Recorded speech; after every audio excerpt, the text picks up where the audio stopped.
का समय था, क्योंकि सिर्फ परसों ही मैंने घोषणा करी, तो बहुत ज़्यादा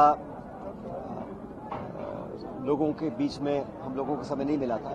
लेकिन मुझे खुशी है कि आज हम लोग जो चले अजमेर से जयपुर की तरफ, लंबी यात्रा रही, भीषण गर्मी थी, हम सब जानते हैं, 40-45 डिग्री का माहौल था, टेम्परेचर था और आसमान से आग बरस रही थी। लेकिन जो नौजवानों में खासकर मुझे जज्बा दिखा, उन मुद्दों के पक्ष में जिन मुद्दों को लेकर मैंने यात्रा करी है, इस यात्रा को अंजाम देने का मकसद यही है कि हम जो प्रदेश के नौजवान हैं उनका विश्वास व्यवस्था में कायम रखें।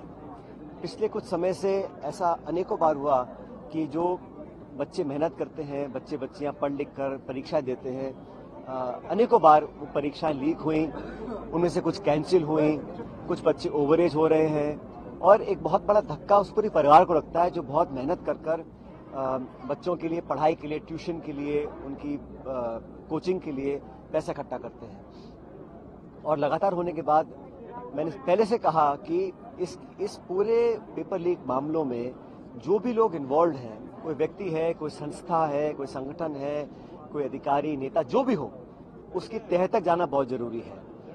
तो जब मैंने कई महीने पहले कहा था कि इसकी निष्पक्ष जांच होनी चाहिए और उच्च स्तरीय जांच होनी चाहिए, कभी कभी क्या होता है कि कोई पद पे इतना बड़ा व्यक्ति बैठा होता है कि जांच एजेंसी वहां तक पहुंच नहीं सकती। तो जांच खत्म होने से पहले ये क्लेम किया गया कि कोई अधिकारी, कोई नेता इसमें इन्वॉल्व नहीं है। अब कुछ दिन पहले आरपीसी के एक सिटिंग मेंबर को अरेस्ट करना पड़ा क्योंकि वो सारे सबूत सामने आ गए थे। तो इस प्रकार की जो घटना होती है उससे बहुत नौजवानों के अंदर एक रोष पैदा हुआ है और व्यवस्था के अंदर अगर जनता का, नौजवानों का विश्वास खत्म हो जाएगा तो बहुत बड़ा संकट हमारे समाज के लिए पैदा होगा। तो ये जो जनता के बीच जाकर, जनता की चौखट पे उन लोगों से मिलना, उनकी आवाज को सुनना, उनकी आवाज बनना, इस काम को हम लोग कर रहे हैं। और मैंने चुना है अजमेर से जयपुर क्योंकि अजमेर ही माध्यमिक शिक्षा बोर्ड हो, आरपीएससी हो, जो एक सेंटर है एजुकेशन का, वो अजमेर है। और जो पेपर लीक हुए, कई बार हुए, वो प्रकरण हम सबके सामने है।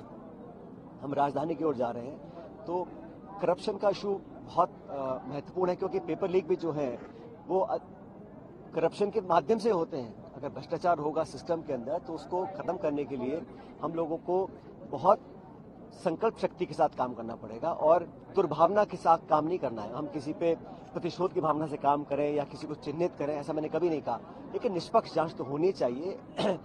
कुछ कार्रवाई करी है, कभी ये कोई छोटा मोटा दलाल, मुझे नाम याद नहीं, उनका कोई किराए का मकान था जयपुर पे, उसको तोड़ दिया उसको, चलो ठीक है। लेकिन ये जो अभी कटारा को पकड़ा है, इनका तो मकान अभी टूटा नहीं है। तो और चक्कर यह है कि जो आरपीएससी है उदाहरण के तौर पर, उनके सदस्यों का जो चयन होता है, जो उनकी जो नुमाइंदगी करता है, कौन लोग उनको रेकमेंड करते हैं, उसके पीछे भी जाना पड़ेगा। एक संवैधानिक पद है, उस पर आसीन होने के लिए कोई बहुत बड़े, कोई साइंटिस्ट हो, एजुकेशनलिस्ट हो, एकेडमिशियंस हो, ख्याति प्राप्त व्यक्ति हो, उन लोगों को अगर पद दिए जाएं तो मैं समझता हूं कि वो एक निस्वार्थ भावना से, पक्षपात से ऊपर उठकर अच्छे लोगों का चयन कर सकते हैं। लेकिन इस पूरी प्रक्रिया में कोई पारदर्शिता नहीं है। चाहे जिसी को आप अपॉइंट कर दें, फिर वो पकड़ा जाए तो सब हाथ खड़े कर देते हैं, कौन जिम्मेदार है।